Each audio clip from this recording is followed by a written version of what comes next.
White farmers must stay in South Africa, but I won't beg them. I won't be on my knees begging white farmers to stay in South Africa. But they must stay. If they want to stay, they are more than welcome. Like all South Africans, there's nothing special about them. Nothing. To ask me about, do I see value in the white farmers in South Africa, is to ask me about white privilege. I'm not going to glorify it. I see value in all South Africans. White, black, Indian, coloreds. All of us. I value you. I want you to contribute in the growth of the economy. There's nothing special about white farmers. There's nothing special about white people. The sooner we do that, away with that mentality, the better. I have no problem with white people at all. I have a problem with them being treated special. I have a problem with privilege. That's my problem. That when I say something, it's wrong. But when it gets to be said by a white person, it's right. I complained about Indians and how they are treating our people. The same way an Indian former constitutional court judge says, when it is said by an Indian judge, it's not a problem. When it is said, because they've got a special place in heaven and we are all going to hell. I have a problem with that. I have a big problem with that. That when things are said by certain people of a different color, they are understood. But when I say them, or Dali says them, or any African says them, they are said by an African child who comes from a poor family, a child of a domestic worker. Who's he to tell us? Can't be told by these people. So no one is going to destroy any white farm. No white person is going to be killed or beaten up under the EFF government. It will never happen. But they will have to come down from the high horse and be here with us. What makes the hostility is the inability of our fellow white South Africans to reach out. They don't reach out. They actually create an impression that we are actually owing them an apology. Not the other way around. We are the... I've never met a white person who says, let's preach reconciliation. They don't preach reconciliation. The victims are the ones who are preaching reconciliation. Victims. Because who are begging. I'm not Cyril Ramaphosa, I don't beg them. I will never beg them.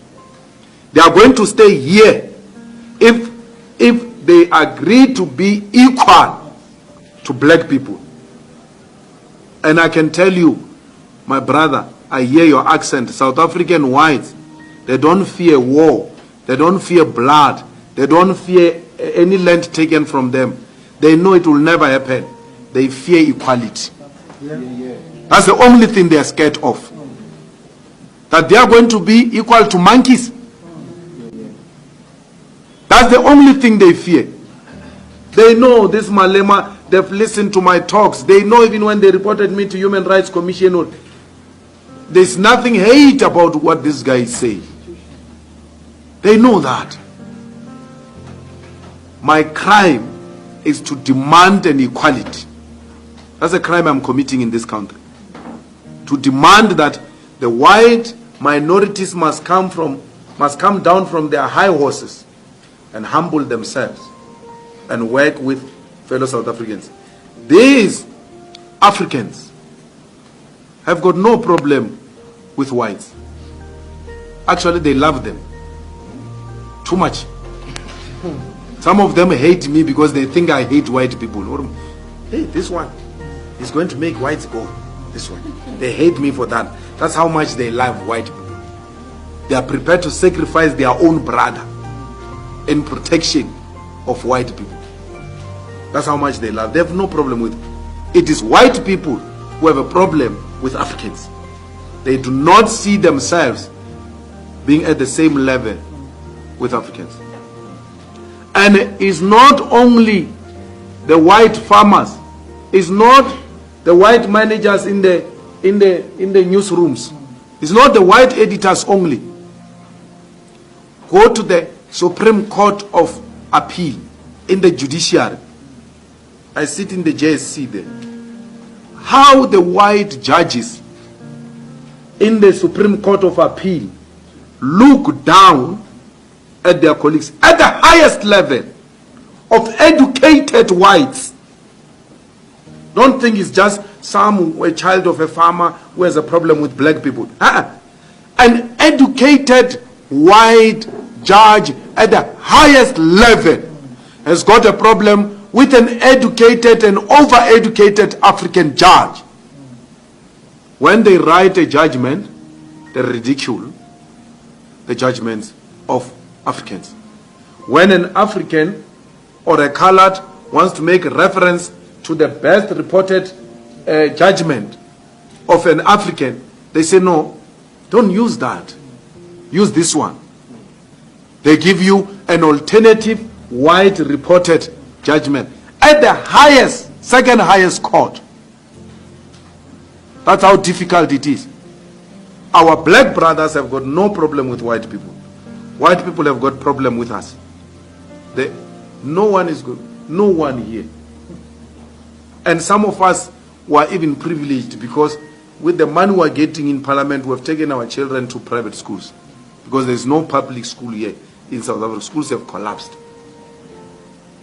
They befriend white kids. They bring them there in our houses.